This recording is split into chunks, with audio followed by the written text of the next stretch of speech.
garganta, ¿ya? Una garganta que se traga al paciente, por así decirlo, ¿ya? Pero eso es básicamente lo que se denomina escáner o tomografía computada. También se llama tomografía computada helicoidal.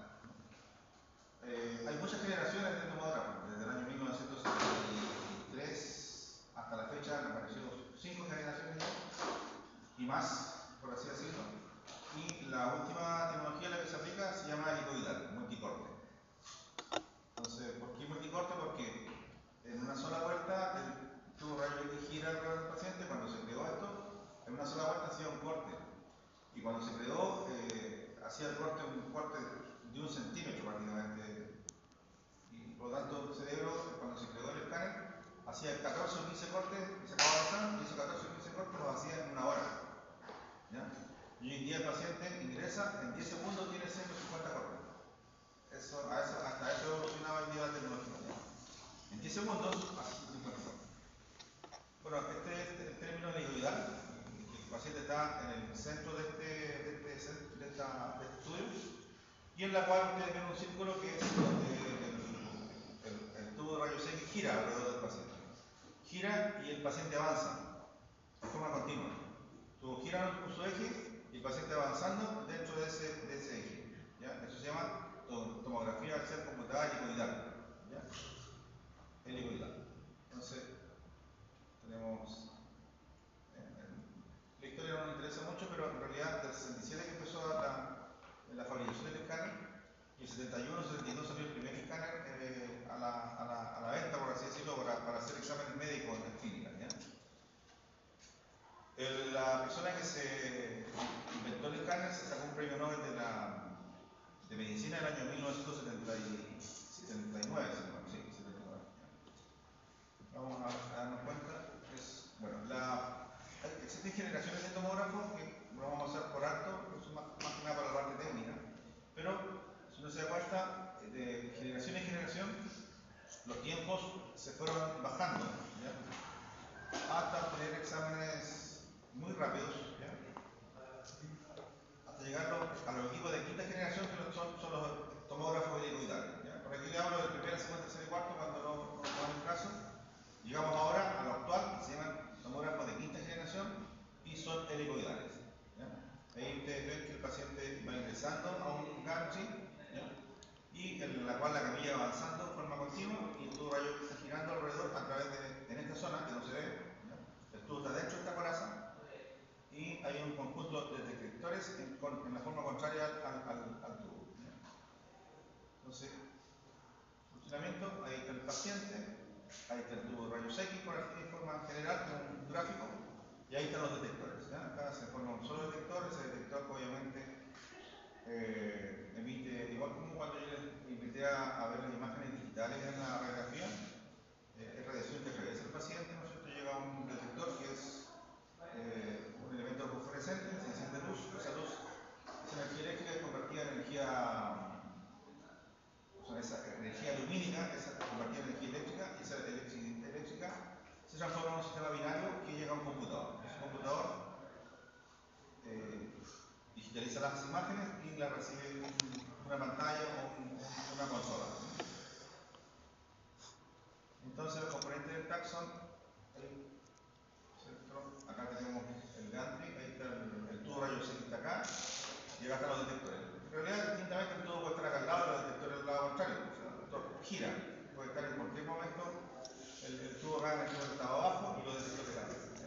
La garganta es la forma que está al fondo, es una garganta o gantry, y está la consola que administra la información. ¿Ya? Si ustedes se dan cuenta acá, el paciente ingresa y se hace el estudio. ¿Ya? Bueno, ¿qué nos resulta multicorte? Son varias hileras de detectores para generar muchos cortes en una sola vuelta cuando el tubo gira alrededor del paciente. ¿Ya? Aquí tenemos el paciente, tiene un eje X, Y, Z, prácticamente el paciente ingresa a este estudio y va a generar imágenes. Bueno, existen TAC multicorte de 2 canales, de 4, de 8, 16, 20, 32, 64. Hoy en día en la ciudad de Arica tenemos trabajando estos equipos. En el hospital de San Juan Noel tiene un equipo de 64 canales. La clínica privada tiene equipos de 32 canales. O sea, estamos prácticamente con la tecnología última. ¿Ya? Esto es una reconstrucción volumétrica de un paciente que se sometió a escáner axiales. Ya dije que en escáner las imágenes de ejecución no solamente axiales. Yo sé que esto es lo que ustedes ven en pantalla, es un manejo post proceso, después de haber hecho los cortes axiales, y se manda al computador, y el computador le ordenamos, marcando el software, que me haga una reconstrucción del paciente que se llama reconstrucción volumétrica. Pero es una obtención de cortes axiales. Entonces ahí tenemos también reconstrucciones de 3D de un cráneo en el año 1989 a un cráneo del año 2004. Vean la evolución en lo que es la definición del paciente. Acá era blanco y negro, hoy en día es en color, y la resolución es prácticamente 100%. O sea, se ve claramente el paciente con fractura, ¿no es cierto? Fractura de la órbita, fracturas acá de la maxilar inferior, que aquí con esta tecnología del año 89 no se visualizaba con claridad. Bueno, tiene muchas ventajas del equipo, no invasivo, utiliza medio contraste, ahora utilizamos menos medio contraste que antes, como los equipos son más rápidos, se puede adquirir de forma más rápida la adquisición de las imágenes. La velocidad de la camilla, ¿no es cierto?, es más rápida. El examen se puede citar a 5 pacientes por una hora, cosa que antes era imposible, se necesitaban 1 o 2 pacientes en una hora. Ahora pueden citar 5 a 6 pacientes en una hora, porque el examen es muy rápido, porque la adquisición se obtienen muchas imágenes durante la exposición al paciente, ¿no? Estas son las imágenes que se obtienen escáner axiales del paciente. Esta es una reconstrucción coronal, esta es una reconstrucción volumétrica que se le denomina, ¿no? Mientras más fino es el corte, va a haber mejor resolución de las imágenes. Y la tecnología actual permite hacer cortes el más fino de, pregunta de prueba, de 0,5 milímetros. 0,5 milímetros quiere decir que 1 milímetro ustedes lo tienen ahí, en la mitad de eso podemos hacer un corte finito, ¿ya?, dentro de la estructura. No a todos se le hace corte de 0,5, pero, por ejemplo, una muñeca, estructuras pequeñas, mucho más pequeñas, se pueden hacer cortes más finitos. En el cerebro, el corte aceptable es de 1 milímetro. 1 milímetro. Desde aquí hacia arriba, 1 milímetro, acuérdense, de aquí, desde el C1, C2 hasta el vértex, esto mide como 15 centímetros. Si hacemos cortes de 1 milímetro, van a ser 150 cortes. 150 cortes de 1 milímetro, que es mucha información, y eso lo podemos lograr en 10 a 15 segundos. Es bastante rápido la adquisición del examen. Y el paciente se retira y uno sigue trabajando en el post-proceso. Es así de rápido la adquisición de imágenes. Bueno, hay mayor tiempo, prácticamente ahora se reducen los tiempos de adquisición, actualmente a 0,4 segundos, prácticamente, cuando el examen más corto. Se pueden las imágenes trasladar, por ejemplo, acá está el tecnólogo médico trabajando con el paciente. Mientras está haciendo las imágenes, las puede trasladar la imagen a una sala del médico radiólogo, donde tiene alumnos internos de medicina, y puede estar mirando las mismas imágenes que están haciendo de forma real. El tecnólogo las puede mandar a la estación de trabajo. Se llama estación de trabajo. Ahí tenemos nosotros las reconstrucciones en el computador, que son axiales, coronales, y acá hay sagitales. Por eso, acuérdense lo que digo siempre en el escáner, que la adquisición de la información es axial. Lo que ustedes ven acá es que esto mismo yo lo aumenté en un sistema de volumen, y voy cortando el volumen axial y lo voy transformando en coronal y sagital. Pero la adquisición del paciente solamente se hizo porque axial, nada más. Y ahí están los moreos, ¿cierto?, las imágenes. Puedo lograr imágenes tan bonitas como estas que están acá, ¿no es cierto?, los riñones, la aorta, hay un aneurisma ahí. Bueno, y mayor facilidad, un diagnóstico más rápido y fiable, supone poder acortar el tiempo de decisión, tratamiento en tiempo de decisión se reduce. Bueno, hoy en día los escáneres irradian mucho más que una radiografía, pero hoy en día con el sistema actual ya se miden los dosis de radiación por cada paciente, y eso está medido ahora. En cada paciente que ingresa medir la dosis que tuvo de radiación en el momento. ¿Ya? Entonces es algo que el paciente ya sabe cuánto es la dosis que recibe. Antilesiones precoces, ¿cierto? Y ahí vemos algunas reconstrucciones de muñeca en 3D y dos cortes coronales, una pequeña fracturita ahí del radio. Desventaja del multicorte, o sea, todo es maravilloso, pero también todo tiene sus ventajas. ¿Ya? ¿Cuáles van a ser las desventajas? Que es excesivo volumen de información. Por ejemplo, 150 cortes son 150 imágenes que pesan cuando yo almaceno en un computador. ¿Ya? Y esas solamente son axiales, y si yo a eso le incorporo coronales y digitales, se van sumando. 150, 200, 300, 500. Por un paciente pueden haber hasta 1000 imágenes. Imágenes del escáner. Otro paciente 1000 más, 2000, 3000, es mucha información. Por lo tanto, tenemos que tener un respaldo de computadores. O sea, en realidad el computador del escáner no me da abasto para sostener más o menos 500 exámenes. Y los pacientes hacen en un mes hacen 500 más, 500, 500. En 10 meses tenemos 5000. Y ese sistema no me permite almacenar todo. Por eso que hay que dejar almacenados los exámenes en otras unidades de computación para que se tenga por lo menos el tiempo. Ustedes saben que por el sistema de acreditación, todos los hospitales deberían de guardar exámenes de todo tipo, de laboratorio, de imágenes, fichas clínicas, por lo menos 2 a 5 años. Las fichas por lo menos no pueden desaparecer. Las imágenes por lo menos nos dan a nosotros 2 años porque mucha información la que se almacena. Entonces, eso es una desventaja, mucho excesivo volumen de información. Lo otro que la dosis de radiación obliga al tema a conocer los factores técnicos óptimos y a los médicos a solicitar que examen solo si es necesario. El escáner irradia más. Un escáner es como tomarse 300 a 400 radiografías de tórax de una vez. Irradia mucho. ¿Ya? Entonces, el médico tiene que acostumbrarse que el paciente se puede hacer un escáner o 2 escáneres en el año, no más. No abusar del escáner como una radiografía. La radiografía se puede abusar porque es una plaquita no es. Lo otro es el costo. En la desventaja. Que lamentablemente el escáner te soporta un peso máximo. ¿Tienen familiares de más de 150 kilos? ¿No? 150 kilos es el máximo. Si el paciente pesase más de 150 kilos, ahí el tecnólogo está hablar con el médico y decir que el equipo no soporta. Lo tiene marcado en el programa. Máximo de peso del paciente 150 kilos. Entonces, paciente de 180, hay pacientes de 200 kilos, ustedes han visto el programa, ¿cierto? Que dan el famoso. ¿Cuánto pesa? 50. Ese paciente no puede empezar el escáner. Es una desventaja. ¿Por qué? Porque el escáner tiene esa garganta tiene una medida, que son 70 centímetros más o menos. Y lo que se mide, lo que se estudia en Plona son 50 centímetros, solamente son los 50 centímetros centrales. Y un paciente de esta característica a veces no alcanza el medio. Y la camilla, como tiene que avanzar en el estudio, la camilla también tiene que sea una precisión en lo que está cerrando, son menos de 150 kilos. Más de eso, simplemente el equipo te sale una advertencia, un rojo al final, peligro, no hace eso. O sea, si el paciente lo llegasen a acostar en la camilla, el mismo sistema de la consola te dice que no se puede. ¿Ya? Entonces es una desventaja. Costo también.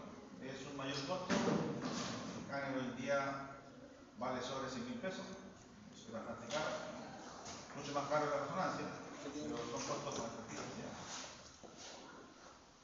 Bueno, el angioTAC reemplaza la angiografía convencional. Hay angiografías convencionales, como esta imagen que está acá, angiografía convencional, estas son angioTAC.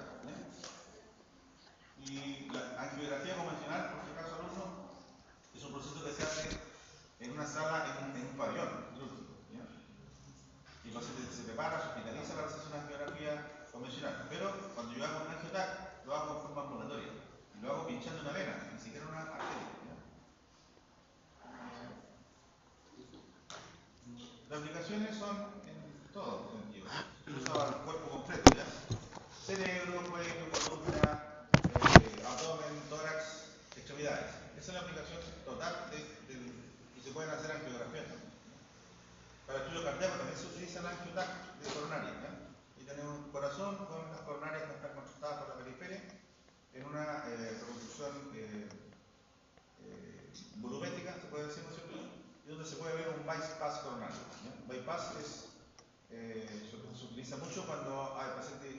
infarto del miocardio por estenosis de las estrellas coronarias que están acá, ¿ya? Y se suministra una venita accesoria, una vena del brazo, una venita acá de la parte de la piel del muslo. Se saca una venita y se introduce y se coloca entre la aorta y el músculo que está con déficit de llegada de sangre, y eso se llama bypass, ¿ya? Bypass coronario, ¿ya? Y tenemos otro bypass ahí coronario. Estudios del lado también se estudian pulmón, traumatismo siempre. En solo 30 segundos podemos explorar prácticamente todo el cuerpo. 10 segundos para el cerebro, unos 20 segundos para la columna. Tenemos una exploración para el traumatismo, ¿ya? Arterias, también podemos hacer angiografías, ¿no? Angiotaca abdominal para ver aneurisma, por ejemplo, es una aorta con una dilatación. Ya la aorta mide entre 4 centímetros, 2 centímetros. Cuando la aorta mide más de 4 centímetros, estamos en presencia de una dilatación de un vaso y eso se denomina aneurisma. Ese aneurisma se pueden complicar, ¿no es cierto? Pueden generar problemas, hay que operar. Angiotaca, y hasta el aneurisma, ¿no es cierto? Las llagas. También tenemos estudios de cerebro, está el polígono de Willis, ¿no? Se puede estudiar con angiografía cerebral del cerebro, están las cerebrales medias, cerebrales anteriores, cerebrales posteriores. Urotac también, por ejemplo, antiguamente se utilizaba medio contraste para ver cálculos cerebrales. Hoy en día basta con un barrido de riñones hasta la vejiga, se hace un urotac, ¿ya? Que dura 15 segundos la exploración. Urografía, ahí tienen ustedes a través del escáner, estas bonitas representaciones del sistema urinario. Este es un riñón eliminando normal, este es un riñón que tiene hidronefrosis, para decir dilatación de la zona pélvica, dilatación del uréter, dilatación de los cálices, provocados por a veces por estenosis, por tumores o por cálculos que estuviesen en el trayecto. Acá aparece el cálculo que está digamos, ahí ubicado y nos deja pasar la orina que está en la zona superior del riñón. Las 3D, ahí nosotros tenemos ahí angiografías. Se pueden hacer angiografías también. Ahí están las coronarias con unos strips metálicos. Entonces, múltiples aplicaciones. Acá tenemos un riñón ectópico, un riñón que está en la parte pélvica, ¿no es cierto? Eso es ectopía, se llama que un órgano está ubicado fuera del lugar normal. Podemos tenerlo ubicado acá. Tenemos. Y ahí sí, ¿ya? Eso es más o menos en forma grande. Lo que me interesa es de estos minutos que hablé del escáner, que es un estudio que se hace con tubos rayos X y detectores, ¿ya? Que se pueden adquirir muchas imágenes que son axiales y se pueden hacer reconstrucciones multiplanares como son las reconstrucciones 3D, reconstrucciones volumétricas, reconstrucciones coronarias y sagietales. Importante, esto es con radiación X, ¿ya? En cambio, la resonancia, que vamos a ver ahora, no tiene nada que ver con rayos. No, la física no se aplica en rayos X para hacer el escáner, para hacer la resonancia magnética. ¿Ya? Resonancia magnética. Ayer vimos algo de resonancia, ¿no es cierto? Y en la cual vimos los peligros que reviste la resonancia, que hay varias contraindicaciones en resonancia, como lo son los elementos metálicos. ¿Ya? Los elementos metálicos a un resonador no pueden ingresar. ¿Por qué no pueden ingresar? Porque la resonancia tiene que ver con un gran imán, un gran magneto, una imantación total, que es un imán de hasta de 1.5, 2, 3 Tesla, y eso es mucha imantación. ¿Ya?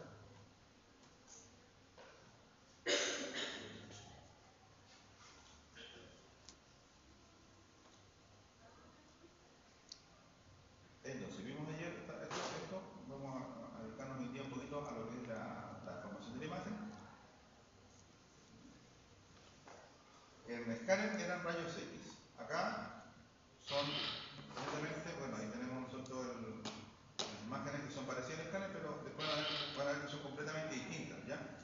La resonancia magnética es un método diagnóstico por imágenes que utiliza átomos de hidrógeno, o sea, no tiene nada que ver con rayos. Los rayos X son energía, ¿no es cierto?, que atraviesa al paciente, y según su atenuación, la energía de rayos X queda absorbida en el paciente cuando hay hueso y atraviesa cuando hay tejido blando.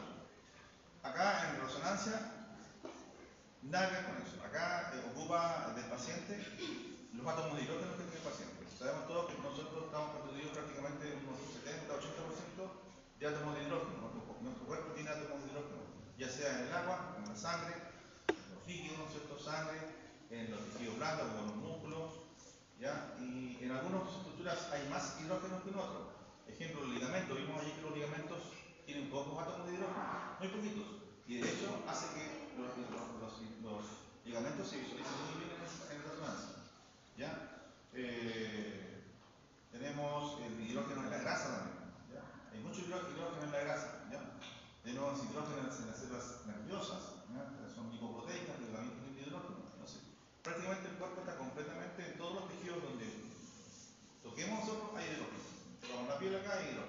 todos lados hay hidrógeno. ¿Ya? ¿Dónde no hay hidrógeno? En el tejido compacto. El tejido compacto óseo es puro calcio. Pero el tejido esponjoso, que es cálcico también, ahí hay trabéculas, ahí hay estructuras vasculares, hay grasita, hay grasa, hay estructuras vasculares, hay hidrógeno. Entonces, el comportamiento de los tejidos va a ser distinto mientras más hidrógeno o menos hidrógeno haya. ¿Ya? Los tumores, ejemplo, las hemorragias se van a ver completamente visualizadas con la resonancia. ¿Ya? Bueno, se basa, ¿no es cierto?, en que utiliza el átomo de hidrógeno. ¿Qué parte del átomo de hidrógeno? El protón, algo que tiene carga positiva. ¿Ya? El hidrógeno tiene un protón, tiene un electrón y tiene un protón, un electrón y un neutrón. O sea, tiene valencia 1. ¿Ya? Ese es el más simple de todos los átomos que podemos encontrar. ¿Ya? Está basado en la colocación de este átomo de hidrógeno yo tengo que someterlo a un campo magnético. En eso se basa la resonancia. Átomo de hidrógeno que se somete a un campo magnético. ¿Ya? Campos magnéticos de alto teslaje, de alta imantación, por así decirlo. ¿Ya?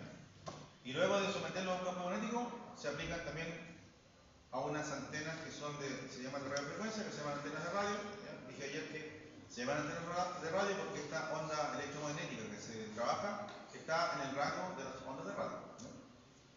Posteriormente, la relación de los fotones y generación de imágenes. Muestra cortes multiplanales. Acá los cortes de adquisición no son solo axiales como en el escáner. La gran diferencia, pregunta de prueba, en axiales la adquisición es axial. Y lo que se hace con procesos se hace con una línea sagital. En cambio, en resonancia, las imágenes de base, ¿no es cierto?, de la formación, puede ser axial, coronal, sagital. Pero se hacen desde el comienzo. Por eso que el examen es más lento. Porque cada adquisición axial es un tiempo, coronal es otro tiempo, otra adquisición, sagital es otra adquisición que se hace con el paciente en el resonador. Por eso las resonancias llegan a durar, qué sé yo, 30 minutos, 40 minutos, hasta una hora. Hay un escáner, una adquisición, ejemplo, de cerebro por traumatismo, lo acuesta un paciente, más de que demora a acostarlo, que la adquisición se demora 10-15 segundos. Y cuando usted sale, yo vuelvo a equivocarlo. Entonces, es mucho más lento la resonancia, pero tiene mucho mejor resolución. Y es mucho más cara también. Entonces, acá están los átomos de hidrógeno, ejemplo. Ustedes ven que hay el átomo de hidrógeno, el protón del hidrógeno, uno acá se le coloca como una forma de un vector. El vector, ustedes lo han hecho en física, ¿no? Un vector que tiene distintas orientaciones. Orientaciones hacia arriba, a la izquierda, no sé, a la derecha, perdón, arriba, a la izquierda, abajo, todas las direcciones que ustedes se imaginen, al azar, están orientados a nuestro átomo de hidrógeno en nuestro cuerpo. Hablando ya sea en la rodilla, en el cerebro, en lo que sea. ¿Ya? Y cuando son sometidas a un imán, todas esas orientaciones de los protones de hidrógeno se orientan al imán. Vale decir, si ustedes ven acá, quedan orientados al imán. Un imán se representa por esta forma.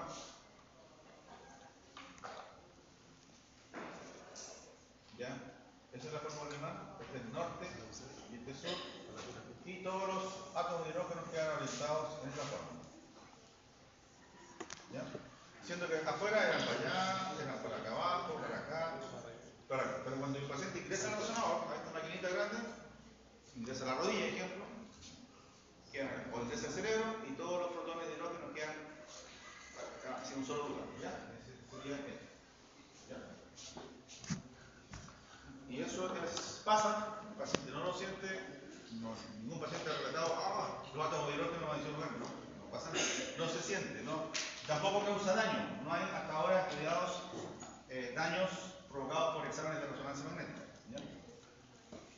Entonces, después de eso, acá tenemos la diferencia entre un escáner, que es y este es un resonador. Ustedes se dan cuenta, el resonador es un cilindro muy largo, comparado a un escáner que tiene un cilindro pero más o menos de unos 40-50 centímetros de profundidad. Acá el paciente ingresa y sale rápidamente. En cambio, el resonador, cuando se hace una resonancia, ejemplo, el centro del imán, el centro de este cilindro, que sería, esto mide 2 metros en el metro del centro. ¿Ya? Y si se hace un cerebro, la cabeza del paciente tiene media hora la cabeza dentro del imán, dentro de esta claustrofóbico, por ejemplo. Entonces acá nosotros la tenemos. No te he dicho nunca eso, ¿no? ¿Te he dicho alguna vez resonancia? Abierto, ¿no es cierto? Yo sí, No. te demoráis más que la cresta. Tienes que estar así totalmente quieto, si te moví un poco. Entonces, RF, el método diagnóstico de imágenes son radiografías, son escáneres.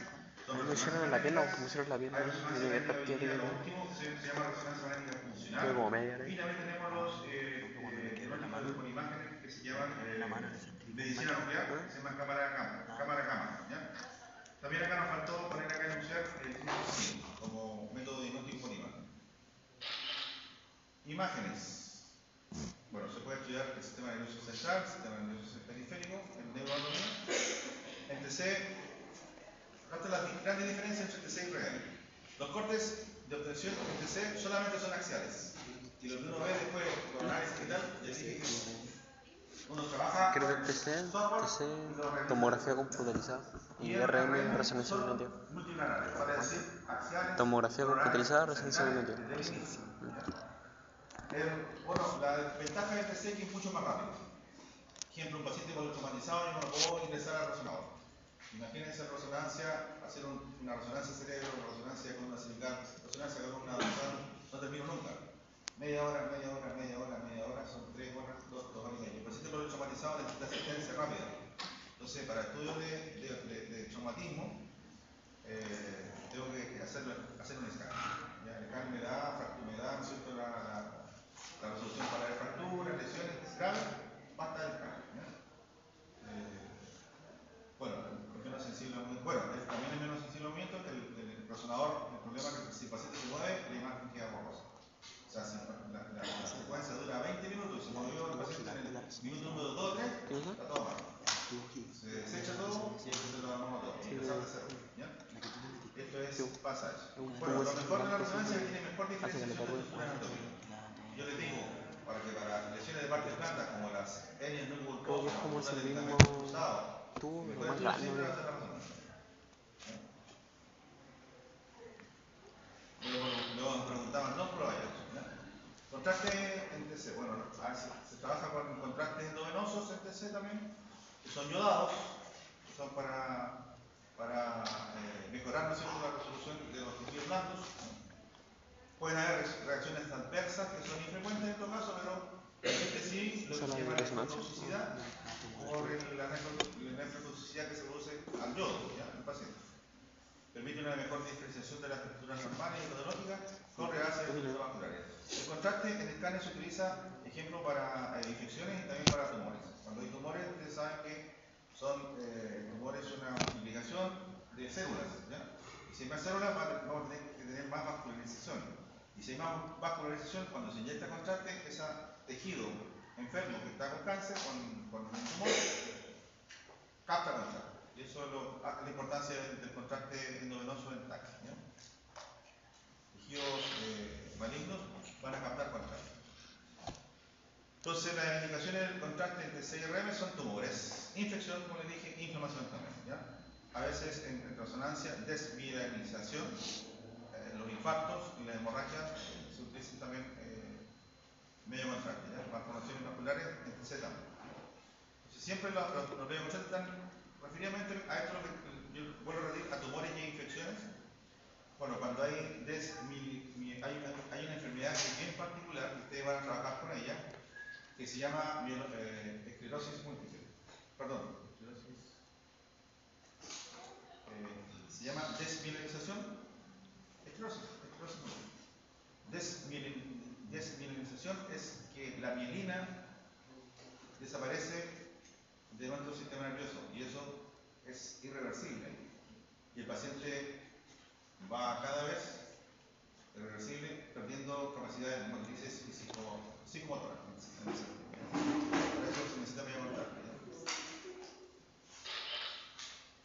Bueno, los resonadores existen abiertos, que son de pequeño tendaje, 0,23 hasta 0,35, si hay algún paciente que es claustrofóbico, y se va a hacer una resonancia de hombro o de rodilla. Incluso las lesiones de morcilla. También existen los de campo intermedio de 0,5 Tesla, que son cerrados. Y más cerrados, campos de 0,5 Tesla que son abiertos. Son completamente cerrados. ¿Ya? ¿Qué es lo que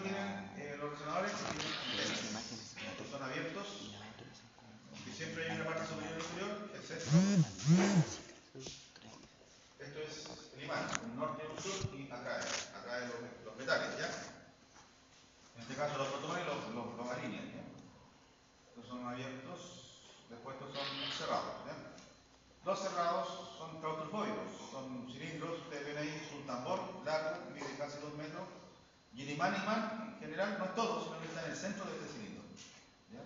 Les dije ayer que si usted entra con una llave, si la llave se coloca al lado de ese cilindro y está con llave, y usted saca la llave, se le cae, porque la se va a caer, pero en ese momento, si usted saca la llave y se le cae, no se cae, se va al medio. Queda el llavero en el medio de la llave. Así de fuerte. Se lo suelta y ni siquiera se hace la fuerza y se le frena. Entonces, el paciente cuando ingresa, ha resonado desnudo, con una batita encima. Si tiene piercing, bueno. ¿Ya? Hasta los tatuajes tienen contraindicaciones. El tatuaje, acuérdense que tiene un porcentaje, algunos de plomo, una lista que puede perjudicar a la imagen. ¿Ya? Entonces, eso son las contraindicaciones de estos resonadores. ¿Ya? Y si ustedes ven, el paciente que no soporta los encierros, hay gente que no se sube a los ascensores o no se sube a los aviones, peor con esto, no soporta este examen, la claustrofobia. Entonces el paciente, por ejemplo, acá podemos tener una rodilla o un pie, el paciente queda así. Eso es fácil de tolerar. Resonancia de rodilla, el paciente queda con la rodilla en el centro del imán y su cabeza queda afuera. Se puede tolerar. ¿Ya? Pero si el paciente está haciendo resonancia del cerebro, es la cabeza la que está dentro y se explican afuera. Y ahí es más claustrofobia. Si es columna igual, la cabeza está dentro y la columna está en el medio. Entonces más por atrás. Entonces eso es resonancia. ¿Ya? Ahí están los distintos modos. Ahora, los resonadores tienen estas bobinas. Se llaman bobinas o antenas de radio. Antenas de radio. Ahí están. Bobinas de rodilla. Aparte, no solamente basta para ingresar al túnel, sino que ingresa al túnel con una bobina que se llama antena. Es una antena para mí no pusieron la pierna. De señales de radio. ¿Qué cosa? No, esa es para pierna. Creo que la de acá es para la cabeza. Ahí tenemos una linda imagen de rodilla, la grasa que está en la periferia, los músculos que están en la parte posterior, gastroloculares, ¿no es cierto? Los patillas tibiales ahí está el tendón rotuliano, ya dije, el tendón tiene mucha agua, poca agua el tendón, re poca agua, muy poca vascularización que tiene, por eso se ven oscuros acá, rodeados de grasa, la grasa tiene mucho hidrógeno, por eso la grasa se ve brillante. Entonces, esa cantidad de hidrógeno de cada elemento me hace diferenciar los contrastes en la imagen de resonancia. Más que nada hidrógeno. Entonces, los elementos, por ejemplo, el músculo tiene menos hidrógeno que la grasa, por eso que se ve gris. ¿Ya? Entonces, el músculo se ve gris, la grasa, mucho hidrógeno. Y la compacta del hueso, la periferia, tiene poca hidrógeno, se ve más oscuro. ¿Ya? El tendón rotuliano, que está cortado por maxiales, está más oscuro. ¿Ya? Lo mismo acá, el hombro, ¿cierto? Ahí está la cabeza femoral. Ahí está la cavidad glenoidea. Oye, acuérdense que la cavidad glenoidea tiene, la periferia tiene un hueso compacto mucho más poderoso que la cabeza femoral misma. La cabeza femoral, lo que está por las periferias es cortical, no está compacta, más que nada una cascarita ósea dura, por eso que se ve más oscura. Pero el centro de la cabeza femoral tiene trabeculado. El trabeculado tiene grasa, tiene vascularización, por lo tanto se ve así. ¿Ya? Ahí está el labrum, acá se puede ver el labrum, que es el cartílago que está en la periferia del glenoides, que es hueso, ¿no es cierto?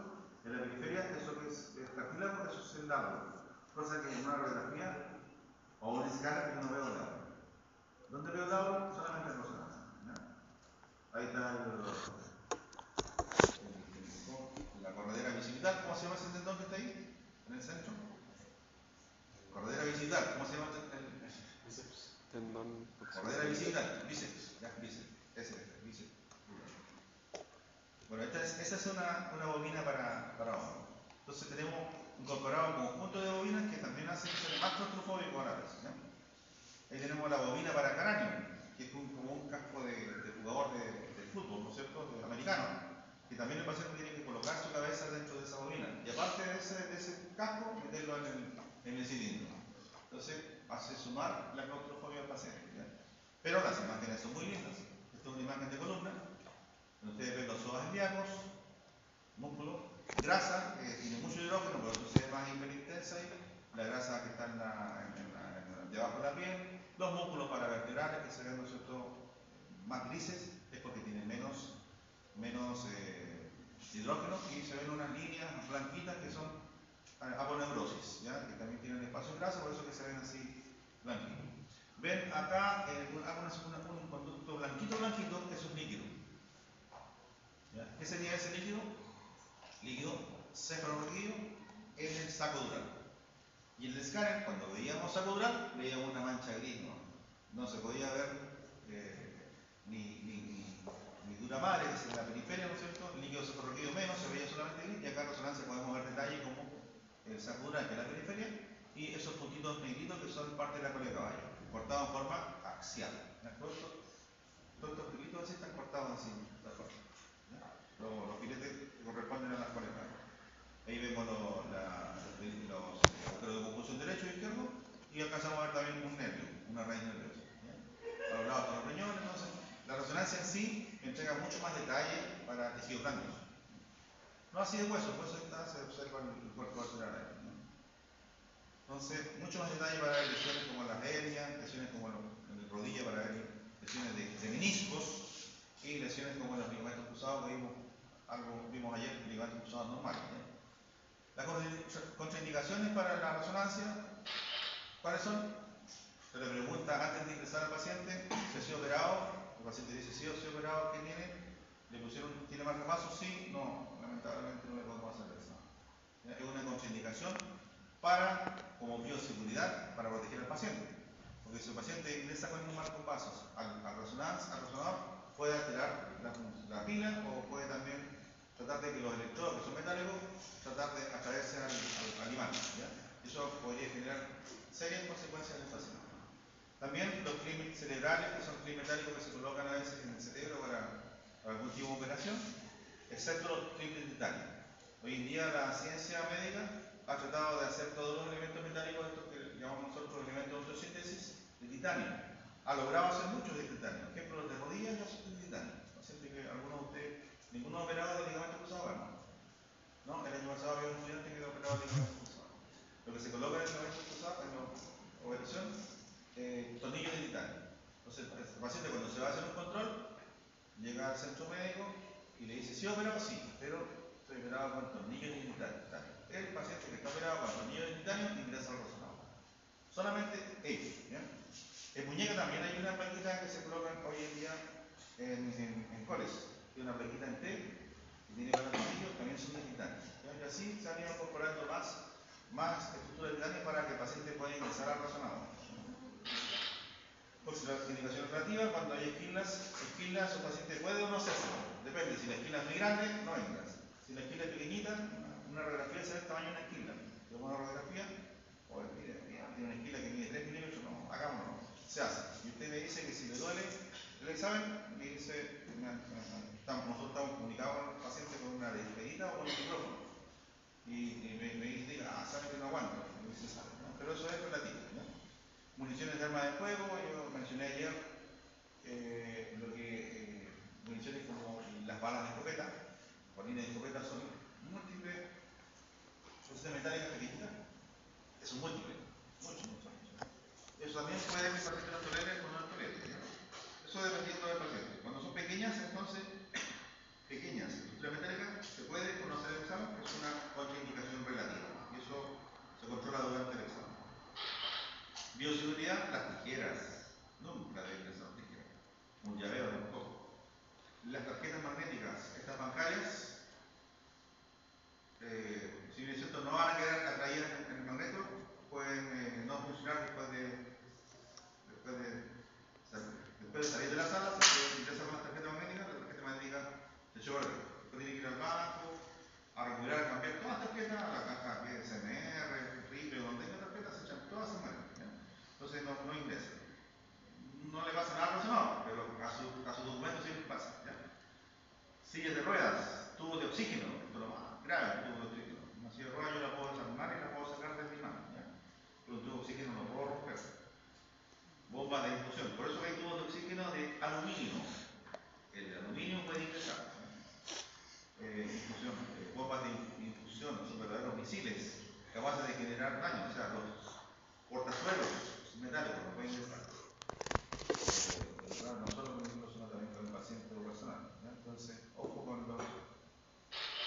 ejemplo, ahí tienen una camilla. ¿Qué le pasa a la camilla? Quedó elevada en el suelo, ¿no es cierto?, arriba, y quedó pegada al imán. Para poder sacarla yo no puedo forzarla. Tengo que desarmar con un destornillador, respaldar los tornillos, las ruedas, de a poquito, de a una, y seguirle sacando con fuerza afuera. Para llegar, ¿no es cierto?, a sacar unas 200 piezas o 100 piezas que tenga la camilla, para irla desarmando de a poco. El que no se puede desarmar es esto. Esta es una falla gruesa. Yo no lo puedo desarmar el tubo, no lo puedo sacar sin un viaje. Es mucha potencia la que está pegada, mucho peso el que está pegado al imán. ¿Ya? El imán al uno está acá, en el centro del cilindro, acá. Acá en el centro del cilindro está el imán, no está en toda la totalidad. Hay un centro como de 50 centímetros donde está el imán. Eso, vean la silla de ruedas. Eso es un carrito de estos que usan los abuelitos, ¿cómo se llama? Para caminar. Burrito le llaman, ¿no? Burrito, ese es un burrito. Después tenemos acá, bueno, es una caricatura nomás, no es un maniquí por si acaso, pero para que lo pueda hacer. El tecnólogo está en la silla, ¿no? Es un maniquí, ¿no es cierto? Es la silla es metálica, por lo tanto tampoco puede empezar una silla. Vean la profundidad que tiene el resonador. Bueno, ahí está la bobina del cerebro. Ya saben las indicaciones que tiene la neuroquímica, la sintomía. Aunque no lo crean, hoy en día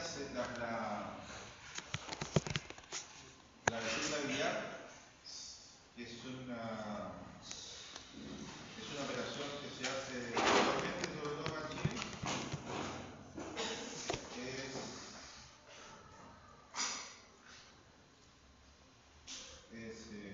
Se opera y se deja unos clips que tienen en el hipocondrio derecho. ¿Ya?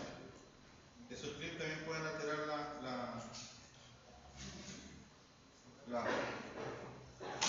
provocar dolor en el paciente y provocar artefactos.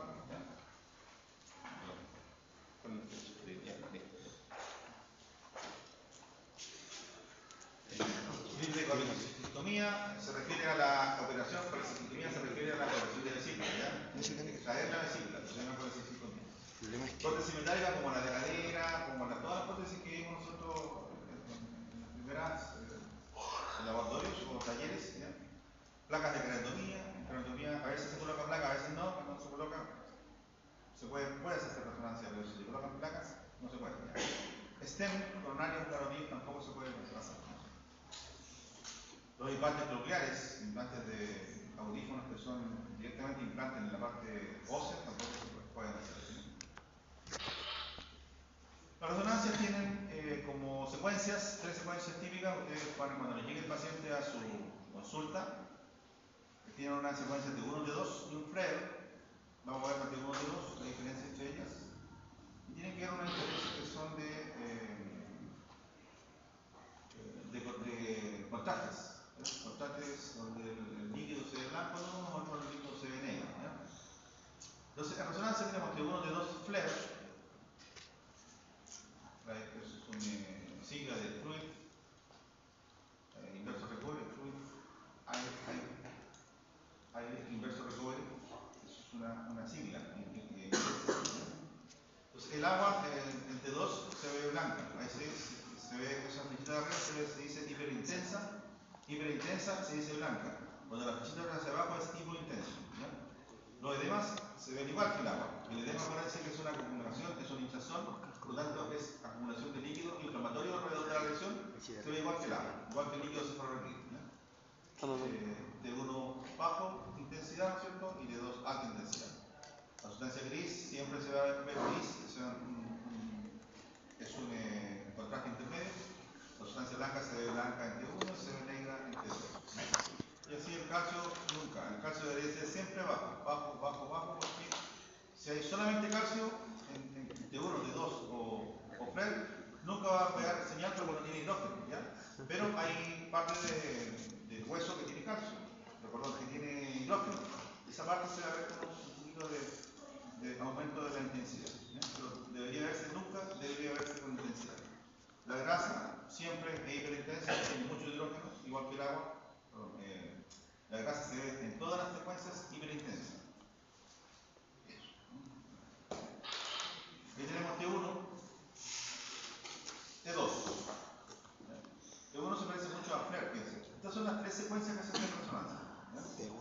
Nosotros en el escáner decimos parte blanda y óseo. No, se refiere a otra cosa. Acá se hace. Esto es un cerebro que se parece mucho al cerebro de escáner, porque en el cerebro de escáner el líquido se ve oscuro. Acuérdense, en el escáner se ve el líquido oscuro. Estos son líquidos cefalorraquídeos en los ventrículos. Hasta frontales y occipitales de los ventrículos laterales. Esto se llama cisura. Se ve oscurita, llena de líquido. Estos se llaman surcos. ¿Ya? Y estas, como deditos que se ven acá, se llaman circunvoluciones o giros, ¿cierto? Circunvoluciones o giros, que están separados por surcos. Estos T2, el mismo paciente, el mismo corte, los ventrículos que se ven hiperintensos, blancos, y el líquido cefalorraquídeo que está en los surcos se ve blanco. ¿Ya? Profe, ¿Sí? el punto blanco que está en el T1, ¿qué es? El punto blanco que está ahí, ese. Sí. Muy buena pregunta. Es el seno sagital. Seno sagital. Ah, ya. Es sangre de un seno grueso de sangre que viene de acá, ¿no? Ese seno. Ah, ya. Está justo en la parte posterior, ahí donde es más grueso. Es sangre en el seno venoso. ¿Ya? Ese es sangre. Se ve hiperintenso. El hueso, la tabla externa se ve negra y la tabla interna se ve negra. En todo se ve igual, ¿no? Negra y en todo se ve bien. ¿Por qué se ve blanquito entre las dos tablas externa e interna? Porque ahí está el dicroe. Y el dicroe que tiene esponjoso. Y el esponjoso tiene grasa y estructura muscular. Entonces se ve blanquito en medio, ¿no? Pero el hueso en sí, en secuencia T1, T2 y T3, va a ser negrita siempre. Y ahí tenemos más o menos, para que ustedes se den cuenta. Entonces, en neuroanatomía los protocolos son para el cerebro, para necrosis, cuando el paciente viene por convulsiones, enfermedad desmielinizante. ¿Cómo se llama la enfermedad desmielinizante? Esclerosis múltiple. ¿Ya? Enfermedad cerebrovascular, lesiones vasculares, tumores, oídos, angio-RR. La resonancia de por sí es lo mejor para estudiar tumores, para estudiar enfermedades desmielinizantes. Mucho mejor que el escáner, ¿no? Cuando el paciente pierde mielina en el sistema nervioso, en las células nerviosas, se va a ver mucho mejor con resonancia. Hacer el examen de preferencia para estudiar esclerosis múltiple desmielinizante es la resonancia magnética. El escáner no se hace mejor el paciente. Para lesiones de oídos muy pequeñitas, mejor la resonancia. Pero para traumatismos, mejor el escáner. Es mucho más rápido y me permite ver sangramiento, fracturas inmediatamente. Esta es una imagen de resonancia. ¿Cuál es esto que están viendo acá ustedes? La sustancia gris periférica, la sustancia blanca central. La sustancia blanca. ¿Cómo se llama esta línea que está en el centro? Os. La os que está en el medio, pero la abertura, ¿cómo se llama? La abertura. Cisura, muy bien. Cisura. ¿Cómo se llama la cisura que está en el medio? Sagital o interhemisférica. Interhemisférica, ¿ya? Y estos son surcos también se llaman. Y por acá hay una cisura que es la más grande de todas, se llama cisura de Rolando. Cisura de Rolando, ¿qué lóbulos separa? Lóbulos frontales de lóbulos parietales. Cisura de Rolando. Bueno, esto es lo bonito de resonar. Yo les voy a dar un trabajo, igual el último trabajo, donde me van a buscar unas 20 estructuras más importantes que ustedes van a tener que tratar de reconocerlas en un resonador. Pero se van a reconocer, se hacen tal cual. Por ejemplo, les subo esta imagen y acá yo les puedo decir: reconozca el cuerpo calloso. ¿Lo reconocen o no? Sí. Es fácil. ¿Cuál es el cuerpo calloso? El blanco. El blanquito, muy bien, el cuerpo calloso. ¿Ya? Eso se llama rodilla, el cuerpo calloso, y esto se llama esplenio o lente. ¿Ya? Rodilla y esplenio. Este es el cuerpo del cuerpo calloso superior. ¿Ya? Esto que está en el medio es líquido. Este es un T1, el líquido oscuro. Es líquido en los ventrículos laterales. ¿Ya? ¿Qué es lo que es esto? Protuberancia. Esto se llama tronco, ¿no? Tronco, este es el árbol. Este es el árbol, el cerebro, y este es un tronco. El tronco tiene varias partes. Esa es la ¿Cómo se llama? protuberancia. Este es el agujero humano. ¿Cómo se llama esta parte del tronco? Bulbo raquídeo. Bulbo raquídeo, muy bien. Si este es el agujero magno, está el hueso occipital, ¿no es cierto? Acá el hueso occipital, porción basilar y porción escamosa. Esto es el bulbo. Todo esto es bulbo. ¿Ya?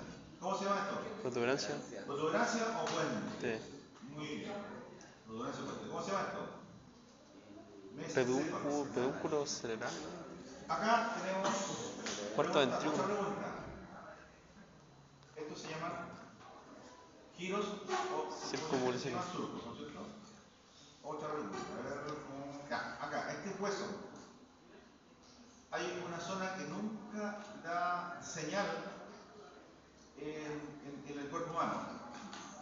Las estructuras que tienen aire. ¿Qué lo sería esto? Seno. No, seno etmoidal. Es fenoidal. El senoides. Esto en ninguna, en T1, T2, en T3, si tiene aire, nunca te da señal. ¿Por qué? Porque la resonancia trabaja en base al núcleo de hidrógeno. ¿Profe? ¿Y una cavidad aire que tiene adentro? Sí. ¿Profe? Tiene nada de hidrógeno, ¿ya? ¿Profe? Que el lóbulo occipital tenga un color diferente. ¿Cómo? El lóbulo occipital es un poco más claro. Este es el lóbulo occipital acá. Acá se ve más claro, porque el corte probablemente salió un poquito, no tan central, debería ser más profundo. Acuérdense que este corte está pasando por la sección interhemisférica, está en sagital. Entonces, probablemente ese está con más sustancia en el centro, ¿ya? Porque se ve igual que este. Acá se ve un poquito oscurito, ¿no? Alumnos, por si acaso, ya, y eso que está en ese hueso esfenoidal que tiene aire, el seno, eso es la silla turca. ¿Qué es lo que sería esos blanquitos que están dentro? Glándula pituitaria. Hipófisis o glándula pituitaria. ¿Cierto? Una adenopófisis y una adenopófisis. ¿Qué es lo que está acá adelante del material nervioso? ¿Cómo se llama este lóbulo? ¿Lóbulo? Frontal. Frontal, ¿no es cierto? Frontal. Por acá está bresma, este es el lóbulo parietal, este es el lóbulo occipital. Hasta el tentorium. Debajo del tentorium, ¿cómo se llama esto? Cerebelo. Cerebelo, muy bien, cerebelo. Con la sustancia griega, ¿no? Sustancia griega. Un 7, si lo colocan correctamente, en la lámina que les voy a subir, ¿ya? Este es el cuarto ventrículo, por si acaso, alumnos. Y acá está el agujero de Ruska, y este es esto de acá, todo ese espacio líquido que está en el agujero magno, se llama cisterna magna. Cisterna magna. Y esta cisterna que está acá también es grande, se llama cisterna cuadrigémina. Y esta cisterna que está sobre la silla turca, donde está el quiasma óptico, acá se llama cisterna. Esas tres cisternas creo que me lo aprenden. La cisterna magna, cisterna cuadrigémina y esta cisterna que está sobre la silla turca, que es un espacio de líquido suprarraquídeo más grande, se llama cisterna celar o supracelar, o también se llama quiasmática. Eso es suficiente. Esto es la línea media, acuérdense del escáner, todavía no línea media, pero acá se ve mucho mejor la Matemática. Estas son las ventrículos. Aftas frontales. Estas son las aftas occipitales. ¿Ya? ¿Qué es lo que tienen los ventículos? Agua, líquido, cefalorraquídeo. Y en todos los lados, estos son surcos. Tienen los surcos, líquido cefalorraquídeo. Pero acá no se llaman ventículos, se llaman surcos, que son espacios suprarraquídeos. Acá arriba lo mismo. ¿Ya? Sustancia gris periférica, sustancia blanca central.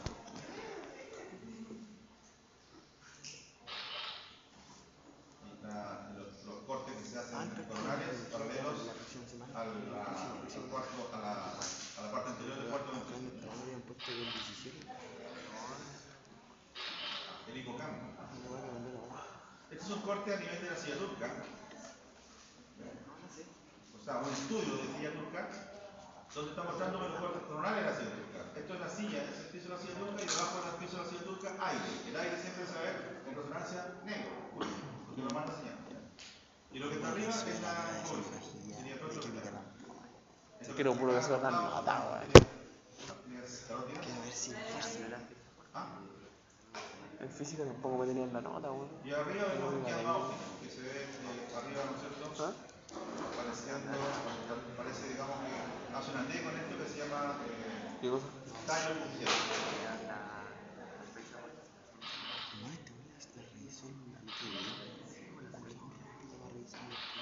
Ya, esto lo presenté yo, ¿te acuerdas? En el escáner. Acuérdense que hay dura madre, la arañoide y la vía madre, un espacio subaranoide. Eso es pregunta de la prueba y cáter de lo que hay entre la aracnoide Sí, y la yo madre, te una semana entera. líquido cefalorraquídeo. ¿Ya? Entonces acá están, y entre medio de todas estas, entre la dura madre y el hueso que me falta poner acá, hay estructuras vasculares que se pueden romper. Ay, que el semen. Rompe cada una de esas, va a generar una hemorragia que se llama epidural, hemorragia subdural, hemorragia subaracnoidea, y si ¿Y la alternativa de esto, bueno? se llama hemorragia intravaricomatosa o hemorragia cerebral. ¿Y verdadero y falso? ¿Pusiste todo falso, no? Tienen en su laboratorio, ¿no es cierto? En anatomía, ¿se acuerdan? Una maqueta. ¿No se recuerdan? Esta es la sección periférica, que acá nos falta mostrar la voz, que está en el medio. ¿Por qué? Y estos son los famosos circunvoluciones o giros y surcos. ¿Ya? Bueno, en el cuerpo humano estos surcos están llenos de líquidos. ¿Ya? Bueno, acá tenemos. ¿Tiene que verse esto en la práctica, no? ¿Sí? ¿No? ¿No? ¿No? ¿Por qué no? Sí, esto es fácil, ¿no? ¿Cómo se llama este? Cerebelo. Muy bien, este es el lóbulo occipital. Este cerebelo es el Ah, yo ya lóbulo pensé que... occipital. Nunca le explicaron que había una capita de una madre, ¿no? Nunca le Iba a decir que ese era el lóbulo frontal, weón. Iba a decir que ese era el lóbulo frontal. Sí. ¿Sabían que lo que es el lóbulo? El occipital, frontal, Entre el cerebelo y el lóbulo ¿de qué? occipital. Tentónimo. Origen del cerebelo.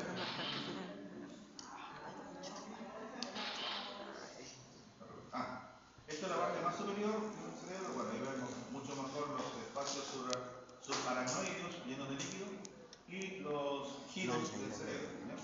Esto es fuerte en la parte del vértice, en la parte superior. Por eso es que no vemos vertiginoso. Estamos acá sobre los vertiginosos, sobre el cuerpo calloso. Ahí están los giros cerebrales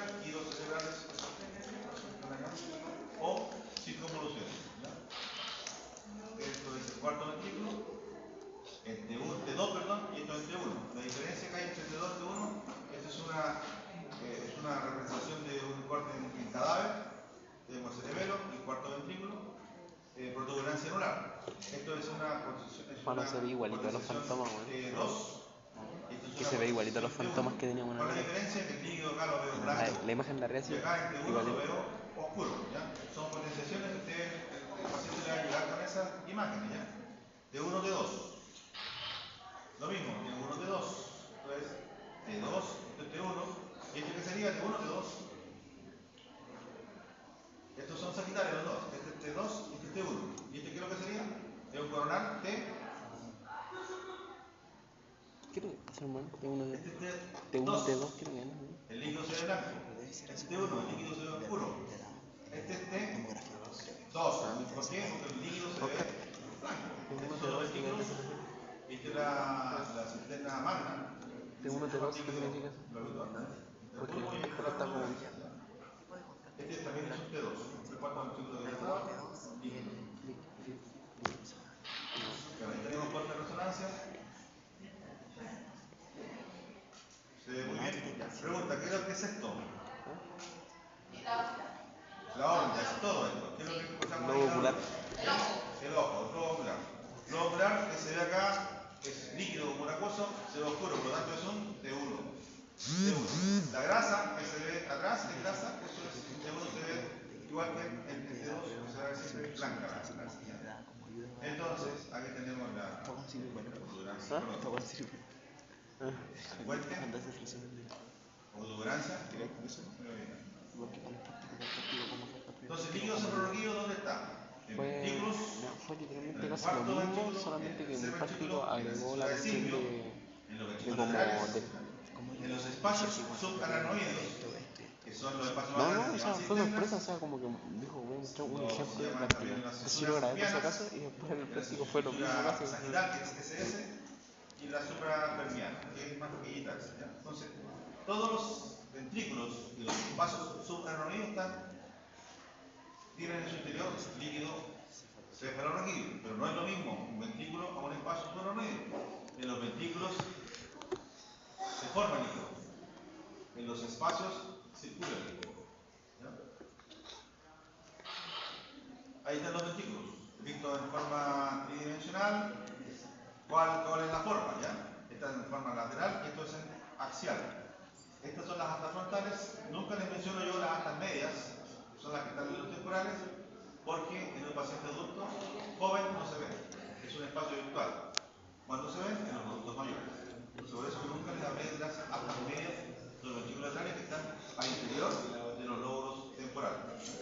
Pero sí, el tercer ventrículo que es este, que en el corte axial se ve una sola línea. Este es el acueducto de Silvio, que en ocasiones el paciente puede nacer con una estenosis de este acueducto de Silvio, lo cual va a generar en el paciente una hidrocefalia, el nacimiento del bebé, y probablemente la colocación de una válvula de derivación ventrículo ventricular, ventrículo peritoneal, para que se extraiga el líquido y se drene el peritoneo. Este es el cuarto ventrículo. Acá falta mostrar que el líquido llega acá a la cisterna magna y de ahí se desplaza por los espacios subaracnoides.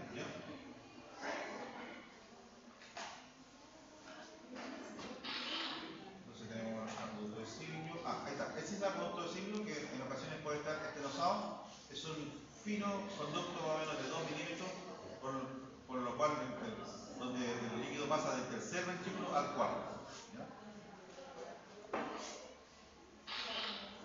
Están las astas frontales, las astas orbitales. Este es el tercer ventrículo, que es una línea. Tenemos la formación temporal. Esa es la que dije yo que no se ven en los adultos jóvenes, se ven en los adultos mayores.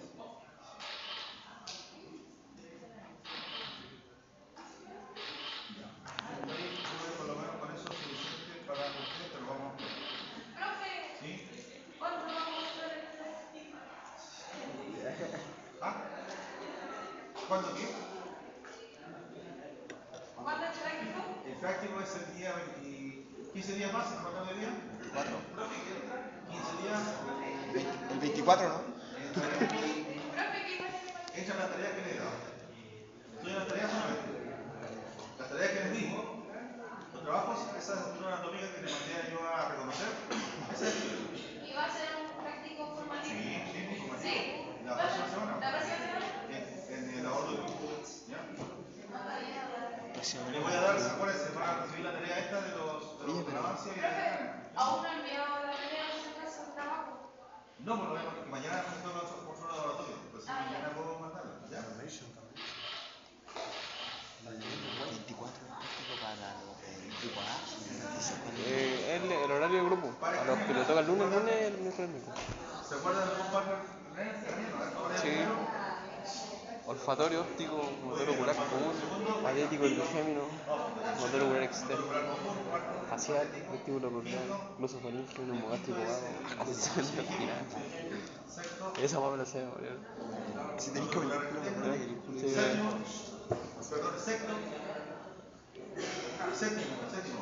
séptimo. Facial. Octavo. Vestíbulo ocular. Vestíbulo nuclear o auditivo. Noveno, décimo. El neumogástrico. Neumogástrico, asesión espinal. Glosofaringeo, 12, ¿no? Sí, 12. El último 4. El poblazo mayor.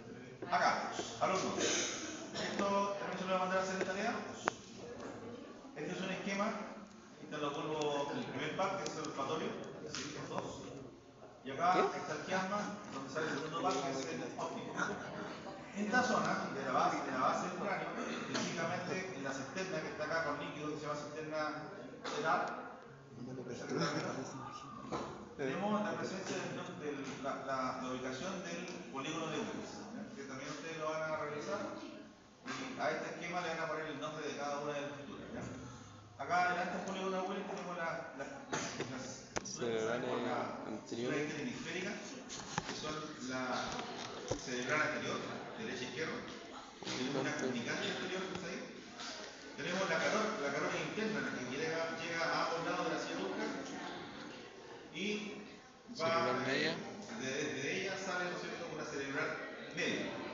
Esa cerebral media se va por la cintura de Silvio. ¿Ya? Acuérdense, ¿por dónde se va la cintura, la arteria cerebral media? Por la cintura de Silvio. ¿Por dónde sale la cerebral anterior? Por la cintura interhemisférica. Después, desde las vertebrales, que son derecha e izquierda, las vertebrales ingresan por el agujero magno, que está acá, estaría acá, ¿no es cierto? Y se anastomosan, quiere decir que se juntan. ¿Ya? Y se juntan y hacen lo que se denomina arteria basilar. De la arteria basilar se divide en dos, y esa arteria basilar forma la arteria cerebral posterior izquierda y la arteria cerebral posterior derecha. Esa se da por la fisura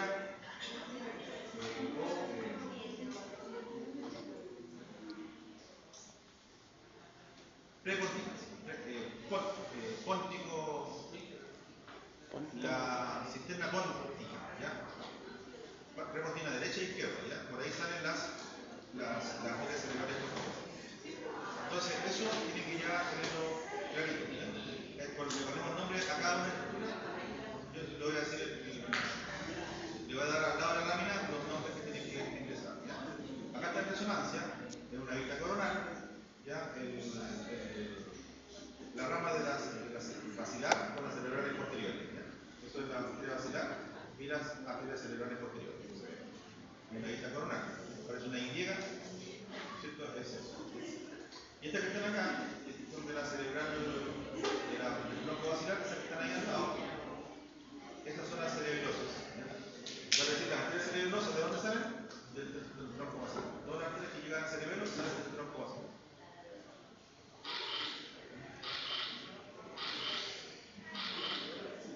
Acá tenemos los conductos 22. No, la es una cara, eso es bueno. Una cara, ¿no?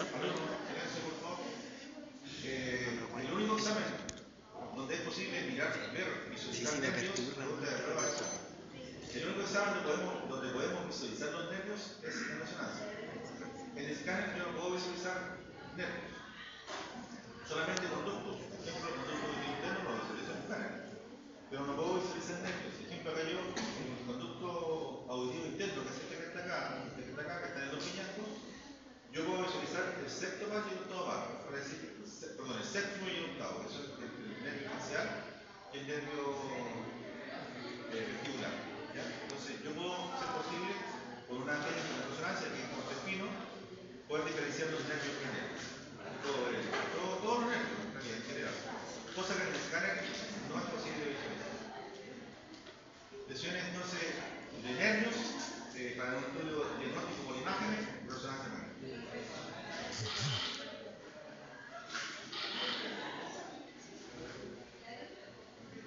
Ya. ¿Qué potenciación es esta? ¿De 1, de 2? El nombre. De 1, ¿cierto? ¿Qué potenciación es esta? ¿De 1, de 2? De 2. Hay una inflamación ahí, probablemente de tipo desmielizante. Claro, es desmielizante. Estas son las típicas imágenes desmielinizantes que tienen un tema digitiforme, se llama. Digitiforme, que en se observan como 10 dedos que están marcados sobre la eso es, jamás esta imagen yo la podría visualizar en esa manera. O sea, enfermedad desmielizante, resonancia. Claro. La resonancia para todo lo que es patología cerebral, la hay. Prácticamente 70 o toda la patología, mejor estudiarla con resonancia a que con escáner. El escáner, ¿dónde tiene su principal diferencia? En el traumatismo, en cosas agudas. En accidentes cerebrovasculares hemorrágicos, ¿ya? Porque se aparece inmediato, de medio. Pero resonancia es todo lo demás, ¿ya? Oh, segundo. Esto es un lipoma. Esto es un tumor de grasa, que es bien intenso en todas las organizaciones, pero hay un uno que se controla grasa. Si se controla grasa, quiere decir que la grasa con esa polinización se hizo muy intensa, entonces ese tejido que está ahí es grasa.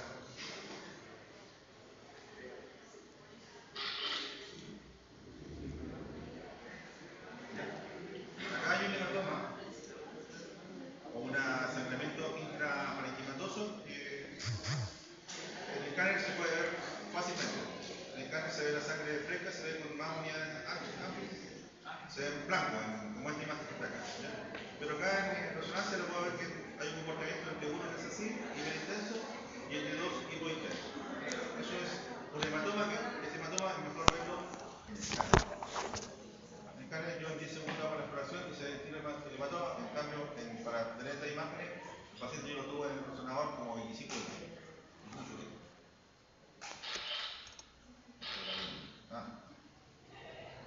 Estos son hemorragias antiguas, por si acaso. El ecogradiente es una potenciación para seguirle el curso o la antigüedad de un hematoma. Cuando aparecen así imágenes oscuras es porque el hematoma es antiguo, tiene más o menos una semana o 2 semanas de evolución. Mientras más oscuro aparece, más semanas de evolución tuvo la hemorragia. De eso nos quedamos porque esto es escáner, en este caso, taxi contraste. ¿Ven? La otra imagen como que queda asombrado porque se ve mucho más nítido, pero igual, el escáner nos sirve para ver, como ejemplo, dije, fracturas, hemorragias, ya sea traumáticas o hemorragias por accidentes cerebrovasculares. Esta es una resonancia, obviamente la resolución es mucho mejor. Esto es una resonancia en difusión, es un examen más funcional que de imagen. La imagen no se ve tan bonita, pero esa imagen, eso que se ve ahí como hiperintenso, me marca ahí que hay una lesión de tipo isquemia aguda, reciente. ¿Ya? Yo le dije en la clase de escáner que las isquemias agudas, en el escáner no aparece mucha información, salvo cuando aparece el trombo, una arteria determinada o una hipodensidad, pero muy tenue.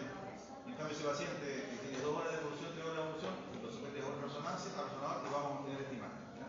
Que es una marcada hiperintensidad en lo que se denomina difusión. Vale decir que si les pregunto yo, en una prueba por accidentes cerebrovasculares isquémico reciente de 2 a 4 horas, el mejor examen es resonancia. ¿Ya? Por esta técnica.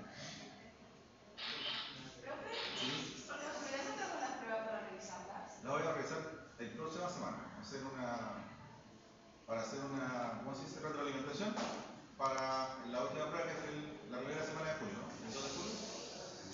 Pero el práctico es 15 días más. ¿Es el 24? ¿Sí? 24. 24. Ya, terminamos ahí. ¿Ya? ¿Alguna consulta, alumnos? ¿Alguna consulta? Nos quedaría la próxima semana mirar una imagen de resonancia de rodilla y de hombro y estaríamos terminando.